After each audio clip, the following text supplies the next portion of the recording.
What's up, guys? DCK here, hitting you up with my last video before I go back to school. Last video of Thanksgiving break, probably. I don't want to go fucking back to school, man. These next two and a half, 3 weeks gonna fucking suck, considering my finals and all the papers I need to get done. I'm trying to fucking position this because the windows are fucking bright on this screen. Maybe I'll just position it right here and it'll be like, oh, on either side of me. So yeah, I wanted to make this vid. I maybe just touch up on a bunch of random stuff. First, match recommendation. I'll try and remember to post something in the description.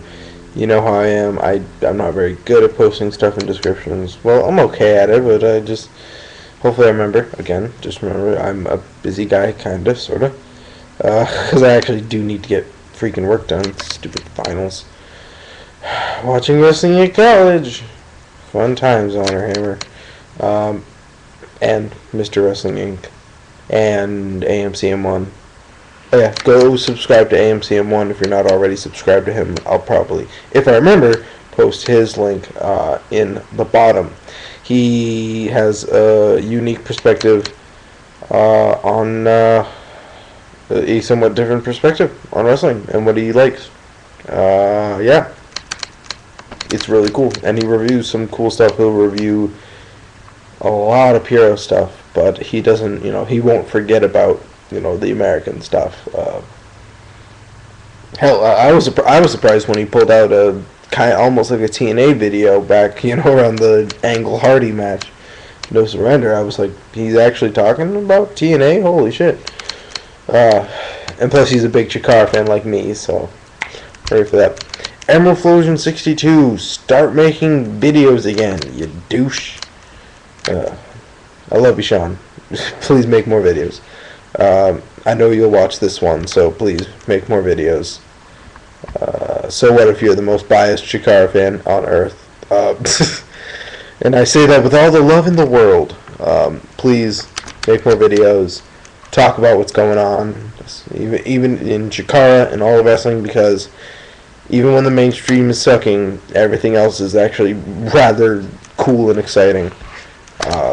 Yeah. So AMCN1, go subscribe to him. AMCN1, the number 1. Yeah, check that guy out. He's really great. Good stuff. Match recommendation. It is Suwama, the Triple Crown champion of All Japan Pro Wrestling. Yes, it's a Puro match. Versus what was it? Masakatsu Funaki, not Kung Funaki, not the Funaki we know from WWE. He's Masakatsu Funaki. It is a Triple Crown Championship match from October 24th. AMCM1. I saw him on my little homepage. I saw that he had favorited it. I checked out Daniel Talks Pure's, aka Ichiban Pro Wrestler's website, and he has it recommended as one of his highest recommended matches of the year. And it was a damn cool match. It was really, just like all the kind of stuff I really like about Puro that is unique to Puro.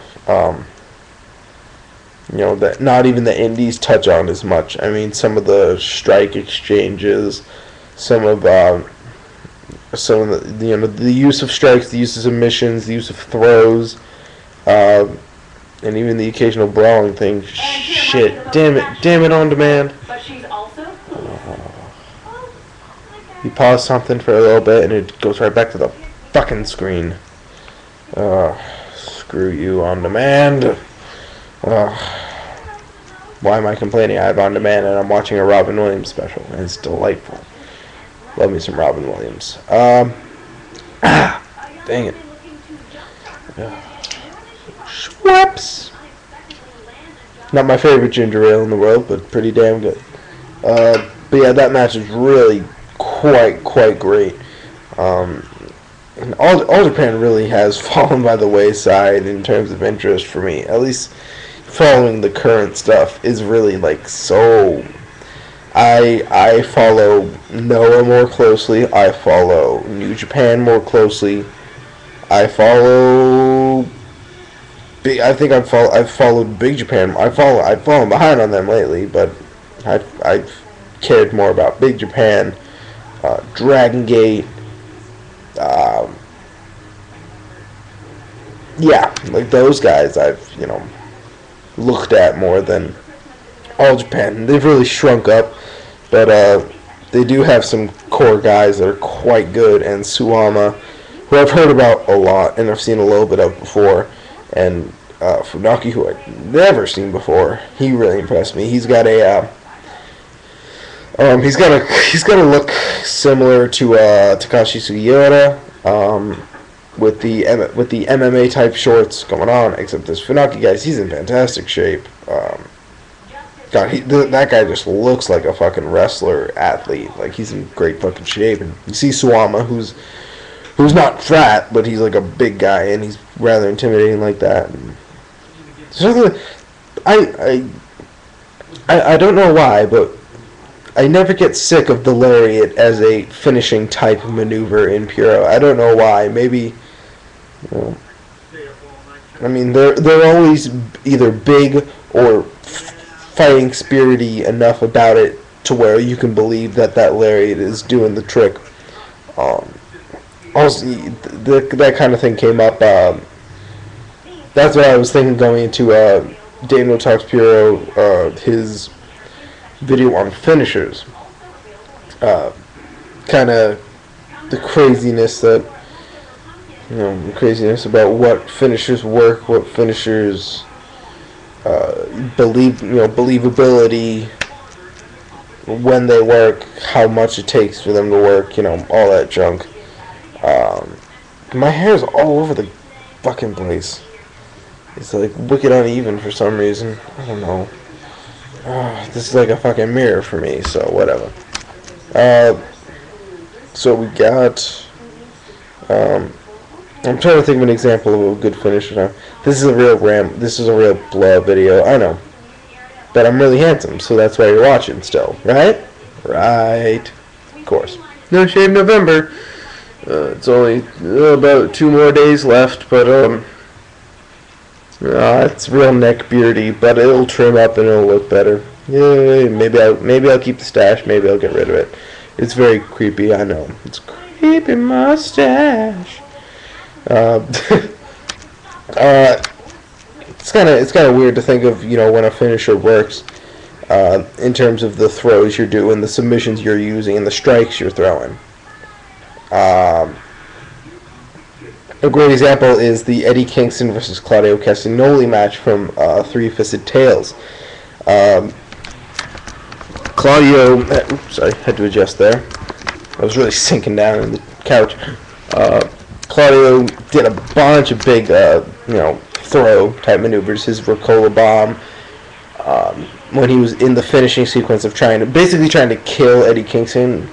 Eddie Kingston was already just ready to lose, but he kicked out of Ricola bomb, kicked out of some gut wrench stuff.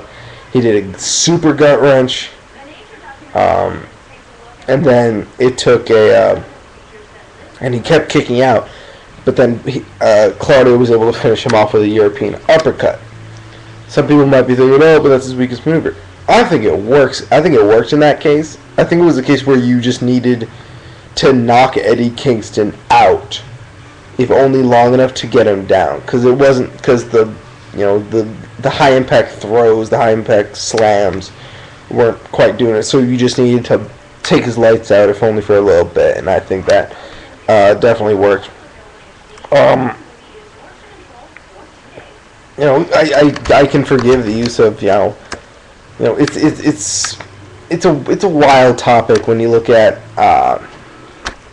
look at some of the stuff they were doing during King's Road era All Japan in the 90s, which I love. I fucking love it.